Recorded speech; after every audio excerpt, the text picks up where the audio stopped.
Public life में सबसे ज़्यादा शर्मनाक स्थिति किसी के लिए कब होती है जानते हैं? जब अपनी ही बात से पलटी मारना पड़े, जब यू टर्न लेना पड़े, जब अपनी ही बातों का खंडन करना पड़े, तो ये सबसे शर्मनाक स्थिति होती है। हालांकि अमृत काल में जब मुमकिन है योजना चल रही है तो ये फार्मूला भी पलट गया है। देखिए ना, जिन लोगों ने 8 साल तक देश की जनता की जेबों को हैवी जीएसटी लगाकर हल्का किया, आज वही लोग जीएसटी कम करने के नाम पर ताली बजा रहे हैं और ऐसे प्रचार कर रहे हैं जैसे पिछली वाली जीएसटी किसी और ने लगाया था। हालांकि जीएसटी की छूट को लेकर भी, कथित छूट को लेकर भी बाजारों से बहुत सारी पोल खुल रही है। इसमें भी बड़ा लंबा चौड़ा झोल है। क्या है वो झोल, उसको भी देखेंगे। मगर फिलहाल मसला ये है कि केंचुआ ने पलटी मार दिया है। जब राहुल गांधी ने प्रेस कॉन्फ्रेंस करके कर्नाटक में वोट चोरों को बचाने का आरोप चुनाव आयोग पर लगाया, उसके बाद चुनाव आयोग एक नया सिस्टम लेकर आया है वोट हटाने और जोड़ने को लेकर। उस पूरे सिस्टम पर एकदम आसान भाषा में चर्चा करेंगे। उधर सुप्रीम कोर्ट के चीफ जस्टिस बी.आर. गवई ने कुछ ऐसा बयान दिया है जिसके बाद लोग कहने लगे हैं कि क्या गवई साहब पद पर रहते हुए ही मानसिक रूप से अपने आप को रिटायर मान चुके हैं। आपको याद होगा पिछले दिनों मैंने कहा था कि हुजूर के कार्यक्रमों को देखकर, उनके कार्यों को देखकर ऐसा लगता है कि चाहते हैं किसी तरह से समय निकल जाए। भविष्य छोड़कर इतिहास की बात क्यों कर रहे हैं। इसके साथ ही सुप्रीम कोर्ट में जस्टिस नागरत्ना ने जमानत याचिकाओं पर सुनवाई के दौरान देश भर की अन्य अदालतों तथा उसके भीतर बैठे जजों की कार्यशैली को लेकर जो कहा है वो पूरे सिस्टम की पोल खोलने वाला है और सवालिया निशान सुप्रीम कोर्ट पर ही खड़े करता है कि जो सुप्रीम कोर्ट अपने लोगों को ही संरक्षण नहीं दे पा रहा, उनका डर दूर नहीं कर पा रहा, उससे अन्य लोग भरोसा कहां से पाएंगे। सभी मामलों पर एकदम आसान भाषा में चर्चा करेंगे, मगर उससे पहले आप सभी से एक छोटी सी अपील है। पहली बार है तो चैनल को सब्सक्राइब करके घंटी बजा दीजिए टन से।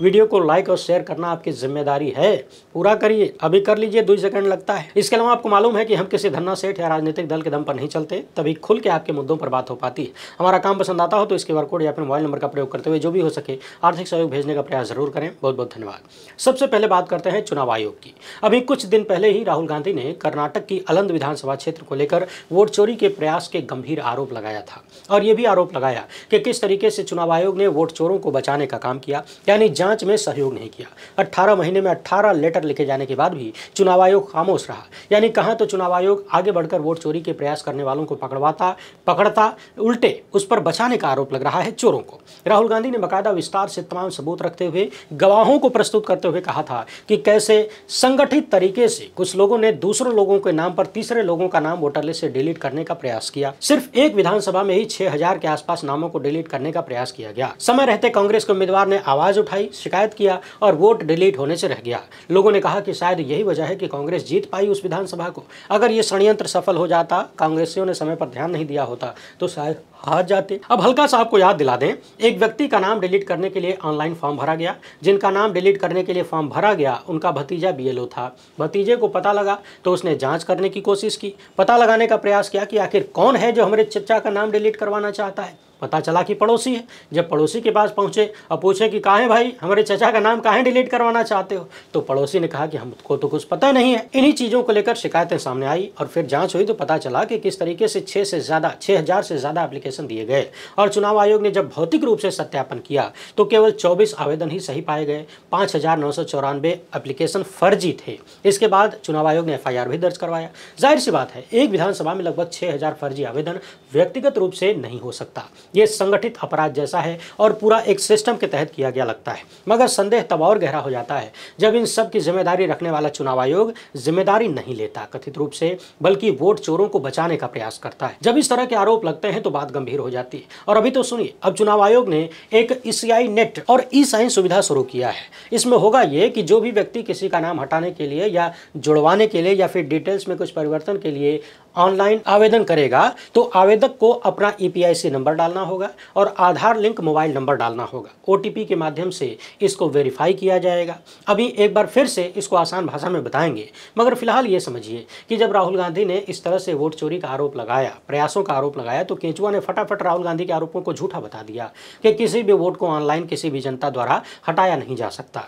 जिसका नाम हटाना है उस व्यक्ति को सुनवाई का अवसर दिए बिना वोट नहीं हट सकता। चुनाव आयोग की इन्हीं बातों को लेकर गोदी मीडिया मीडिया ने प्रचारित करना शुरू कर दिया कि ऑनलाइन कोई भी किसी का नाम हटवा ही नहीं सकता, राहुल गांधी अफवाह फैला रहे हैं, बरगला रहे हैं। मगर सवाल ये है कि अब गोदी मीडिया क्या कहेगा? अगर ऐसी कोई सुविधा नहीं है तो फिर ये नई सुविधा किस काम के लिए आ रही है, किस चीज़ को बचाना है? बहरहाल आप तो जानते हैं कि चोट लगे केंचुआ को तो दर्द भाजपा को और गोदी मीडिया को होता है। सवाल होते हैं चुनाव आयोग से, ज्ञानेश कुमार से, जवाब देने भाजपा और गोदी मीडिया के लोग आ जाते हैं। ये रिश्ता क्या कहलाता है बताने की जरूरत नहीं है। दरअसल अब तक ऑनलाइन तरीके से किसी का नाम हटाने या जोड़ने के लिए आवेदक को कोई मोबाइल नंबर या ईपीआईसी नंबर डालना था और उसमें वो किसी का भी डाल ले रहा था, यानी किसी का ईपीआईसी नंबर डाल दिया, किसी का मोबाइल नंबर डाल दिया। कहां से कर रहा है कुछ अता पता नहीं। यही आरोप राहुल गांधी ने लगाया था कि अलग अलग राज्यों के मोबाइल नंबरों का प्रयोग करके नाम हटाने का आवेदन दिया गया। सोचिए, जहां पता नहीं लगा कि किसने क्या किया, किसका नाम हट गया, वहां क्या क्या हुआ होगा। एक विधानसभा जहां पर कांग्रेस के लोग जागरूक हो गए, समय पर जाग गए, चुनाव से पहले ही बात खुल गई और मामला पकड़ा गया, तब चुनाव आयोग ने ई साइन सुविधा को शुरू किया है। इस पर फॉर्म 6 यानी नए वोटर जोड़ने के लिए, फॉर्म 7 यानी नाम हटाने के लिए और फॉर्म 8 यानी डिटेल्स में कोई सुधार करने के लिए अब ई साइन की प्रक्रिया को शुरू किया गया है। यानी मान लीजिए मैं चुनाव आयोग के पोर्टल पर एक एप्लीकेशन दे रहा हूं कि फला व्यक्ति का नाम हटा दीजिए या फला व्यक्ति का नाम जोड़ दीजिए या फिर नाम में संशोधन करिए, तो मुझे अपना ईपीआईसी नंबर देना होगा, ऐसा मोबाइल नंबर देना होगा जो आधार से लिंक हो, सारी डिटेल मैच होनी चाहिए और साथ में लिंक्ड मोबाइल नंबर हो जिस पर ओटीपी आएगी, उसे पोर्टल पर डालना होगा। नाम हटाने के लिए 4 शर्तें हैं, यानी 4 कारणों से ही नाम हटाया जा सकता है। या तो वोटर की मृत्यु हो चुकी हो, या वो कहीं और चला गया हो, भारतीय नागरिक न हो यानी नागरिकता पर संदेह हो, या फिर 18 साल से कम उम्र हो। अब सवाल यह है कि आज की तारीख में छोटी छोटी कंपनियां, प्राइवेट कंपनियां भी ओटीपी सिस्टम पर चल रही हैं, बार बार वेरीफाई करती हैं। मगर चुनाव आयोग जहां लोकतंत्र के सबसे बड़े अधिकार का मामला है, वहां अब तक सोया क्यों रहा? क्या इंतजार कर रहा था कि राहुल गांधी जब इस मामले को लेकर उठाएंगे, देश भर में चर्चा होगी, तब हम कुछ सुधार करेंगे? क्या साजिशन हमारे चुनाव आयोग की साख को खराब किया जा रहा है? एक वक्त में जिस चुनाव आयोग पर लोग देश की न्यायपालिका से भी ज्यादा भरोसा करते थे, आज उसकी इज्जत का कबाड़ा आखिर किनके इशारों पर हो रहा है? वैसे एक सवाल ये भी है, हम अक्सर देखते हैं हमारा आधार कार्ड हमारे पास है, मोबाइल नंबर हमारे पास है, न जाने कौन कहां से लॉगिन करता है और आधार ओटीपी आता है। कुछ समझ नहीं आता। मुझे नहीं पता आप में से कितने लोगों ने इन चीज़ों को फेस किया है, महसूस किया है, मगर मैंने कई बार देखा है, मोबाइल सामने पड़ा है, आधार कार्ड भी अपने पास है, ओटीपी आ जाता है। ये सिस्टम की कोई गड़बड़ी है या फिर एकाध अंक मोबाइल नंबर कोई गलत डाल देता है अन्य व्यक्ति, किसी और पर ओटीपी चली जाती है, या फिर कोई कथित फ्रॉड है, हमें नहीं पता। तो सवाल ये है कि जो लोग अब तक किसी और का ईपीआईसी नंबर डाल के, किसी और का मोबाइल नंबर डाल के वोट काटने का फर्जीवाड़ा कर रहे थे या फर्जी वोट जोड़ने का आवेदन कर रहे थे, क्या वो अब नहीं कर सकते? जब इतने बड़े स्तर पर चीजें चल रही हैं तो क्या सिर्फ ओटीपी वाला या आधार लिंक्ड सिस्टम ही पूरी व्यवस्था को सुरक्षित कर पाएगा? मुझे लगता है कि इन सब में फिजिकल वेरिफिकेशन ज्यादा जरूरी है, वो भी ईमानदारी पूर्ण। अलंद वाले मामले में भी चुनाव आयोग ने जब फिजिकल वेरिफिकेशन किया तभी 5994 मामले फर्जी पाए गए। वैसे सवाल तो ये भी है कि जिन लोगों ने फर्जी आवेदन किया था उनको पकड़वाने में चुनाव आयोग मदद क्यों नहीं कर रहा है? आखिर किससे बचाया जा रहा है और क्यों बचाया जा रहा है? किनके इशारों पर बचाया जा रहा है? राहुल गांधी के आरोपों के अनुसार कर्नाटक सीआईडी ने आखिर 18 बार पत्र क्यों लिखा और इसी महीने में संभवतः 9 सितंबर को एक पत्र लिखा गया था। कुल मिलाकर सवाल वही है कि अलग अलग सिस्टम चला देने से, नियम बना देने से लोगों के अधिकार तब तक नहीं बचेंगे जब तक बचाने की मंशा नहीं होगी।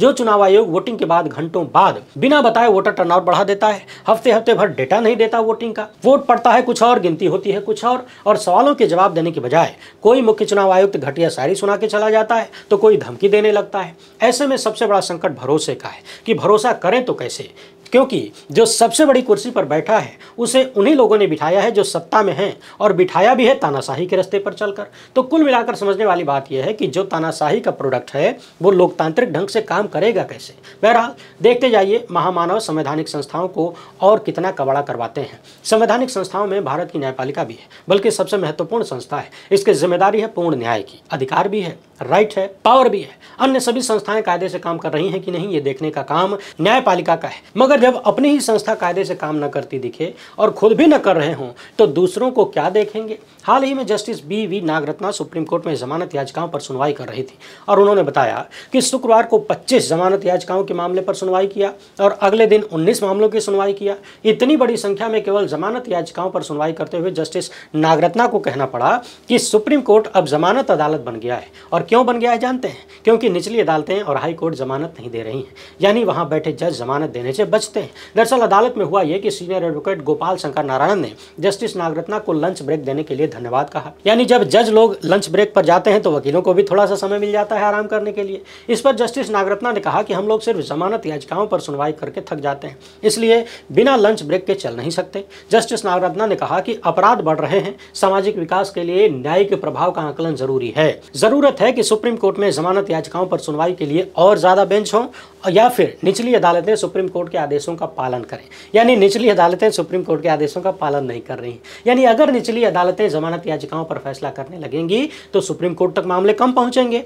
एडवोकेट शंकर नारायण ने कहा कि सुप्रीम कोर्ट कई मामलों में जमानत दे देता है, लेकिन हाई कोर्ट और ट्रायल कोर्ट उसे रिजेक्ट कर देते हैं, जबकि इन अदालतों को भी जमानत देने के लिए प्रोत्साहित करने की जरूरत है, क्योंकि इन अदालतों में जजों को जमानत देने में काफी डर लगता है। ये चर्चा सुप्रीम कोर्ट की है। सोचिए ये बात कितनी गंभीर है कि निचली अदालतों यानी हाई कोर्ट या ट्रायल कोर्ट में बैठे जज जमानत देने से डरते हैं। अब सोचिए अगर ये बात सुप्रीम कोर्ट में चर्चा में है तो बाकी अदालतों में माहौल कैसा होगा। हालांकि जस्टिस नागरत्ना ने यह भी कहा कि सुप्रीम कोर्ट में जब तक मामला आता है तब तक काफी समय निकल चुका होता है, आरोपी लंबे समय तक जेल के अंदर रह चुका होता है, चार्जशीट दाखिल हो चुकी होती है, जांच पूरी हो चुकी होती है, आरोप तय हो चुके होते हैं, मुकदमा शुरू हो चुका होता है। इसलिए हम उस हिसाब से मामले पर विचार करते हैं। लेकिन ये बात तो है कि सुप्रीम कोर्ट जमानत अदालत बनते जा रहा है। वैसे आपको याद दिला दें कि मार्च 2024 में जस्टिस BR गवई ने कहा था कि सुप्रीम कोर्ट की हर पीठ रोज कम से कम 15 से 20 जमानत संबंधी मामलों की सुनवाई करता है। इसी तरह साल 2023 में जस्टिस संजय किशोर कौल ने कहा था कि सुप्रीम कोर्ट में लगभग हर 1/3 मामले जमानत या छूट के हैं। यानी कुल मिलाकर ज्यादातर सुप्रीम कोर्ट जज इस मामले से परेशान है कि बड़ी संख्या में सुप्रीम कोर्ट में देश की सबसे बड़ी अदालत में जमानत याचिकाएं जा रही हैं, और इसका कारण यह है कि अन्य अदालतें जमानत देने से बच रही हैं, वहां के जज जमानत देने से बच रहे हैं, जबकि सुप्रीम कोर्ट ने बार बार कहा कि जमानत नियम है, जेल अपवाद है। अब सवाल यह है कि आखिर निचली अदालतें ये नियम मानने से डर क्यों रही हैं? जज किस बात से डरते हैं? क्या ये डर राजनीतिक है, सामाजिक है और डर ही है, या इसमें लालच भी है, पोस्ट रिटायरमेंट वाला या फिर रिश्तेदारों को कुछ मिल जाने वाला? क्या बड़ी संख्या में कोई और प्रभाव काम कर रहा है? और जब सुप्रीम कोर्ट अपनी ही संस्था को यह भरोसा नहीं दिला पाएगा कि डरिए मत, कथित रूप से लालच में मत पड़िए, किसी प्रभाव में मत आइए, तो बाकी व्यवस्था कैसे चल रही है समझा जा सकता है। वैसे जब जमानत और सुप्रीम कोर्ट की बात हो रही है तो उमर खालिद और अन्य मामला यह भी याद कर लीजिए। कितने दिन गुजर गए, मामला अभी सुप्रीम कोर्ट पहुंचे हुए, मगर एक बार फिर से तारीख पे तारीख वाला खेल दिखने लगा है। कई तारीखों के बाद नोटिस जारी हुआ, इसके बाद एक तारीख सामने आती है, उसके बाद फिर से एक नई तारीख सामने आती है। यानी अब लगभग 1 महीने की और देरी की बात सामने आ गई। इंतजार करते रहिए, जो सुप्रीम कोर्ट जमानत अदालत बन गया है वो इस मामले में जमानत दे पाता है कि नहीं, कितने दिन टालता है। आइए अब चीफ जस्टिस BR गवई की बात कर लेते हैं। एक कार्यक्रम में बोलते हुए उन्होंने कहा है कि मुझे लगता है बुलडोजर वाला फैसला उन फैसलों में से एक है जिसने बेंच में शामिल दोनों जजों को बहुत संतुष्टि दी। इस फैसले के मूल में मानवीय समस्याएं और मनुष्यों द्वारा सामना की जाने वाली समस्याएं हैं। जिस परिवार को केवल इसलिए परेशान किया जाता है क्योंकि उस परिवार का कोई सदस्य या तो अपराधी है या कथित अपराधी है, यानी परिवार के किसी एक व्यक्ति पर आरोप लगा और पूरे परिवार को सजा मिल जाती है बुलडोजर चला के। जस्टिस गवई ने कहा कि लोग इस फैसले का श्रेय मुझे देते हैं, मगर मुझे लगता है कि जस्टिस विश्वनाथन को भी इसका श्रेय दिया जाना चाहिए फैसला लिखने को लेकर। चीफ जस्टिस के छोटे कार्यकाल को लेकर उन्होंने कहा कि इसका न्याय प्रशासन की दक्षता से कोई सीधा संबंध नहीं है।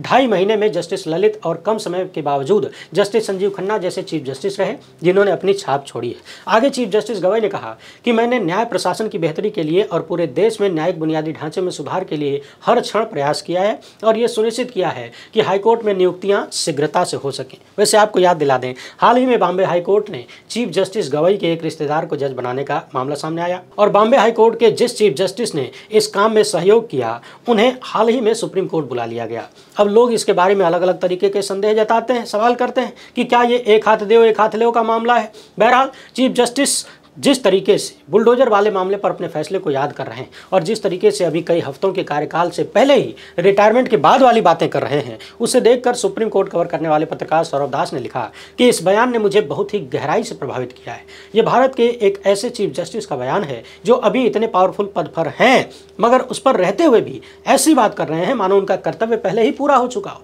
चीफ जस्टिस एक ऐसे व्यक्ति के रूप में नजर आ रहे हैं जो पीछे मुड़कर देखते हैं, जो कि बीत चुका है और उसमें अर्थ खोज रहे हैं, उसमें अर्थ खोज रहे हैं, न कि जो भविष्य में होना है, जिसको करना है उसकी बात करें। दुख की बात यह है कि चीफ जस्टिस का पीछे मुड़कर देखना उनके वर्तमान में कार्य करने के संकल्प को कहीं न कहीं हल्का करता है। जबकि चीफ जस्टिस BR गवई की पारी अभी बाकी है, उसे और भी सार्थक किया जा सकता है, मगर हुजूर अपने पुराने बुलडोजर वाले फैसले को लेकर ही संतुष्ट होते हुए दिख रहे हैं। वैसे आपको याद दिला दें, अभी वो बिल, वक्फ बिल को लेकर जो फैसला आया, अंतरिम फैसला उन्होंने ही दिया था। उसमें कितने सारे झोलझाल हैं हमने आपको दिखाया था, और उसी सुप्रीम कोर्ट में लोकतांत्रिक महत्व के कितने सारे मामले लटके पड़े हैं ये भी हमने आपको दिखाया। वैसे आपको याद तो होगा ही, हुजूर के बुलडोजर वाले फैसले के बाद भी कई सरकारों ने, खासकर भाजपाई सरकारों ने बुलडोजर चलाया।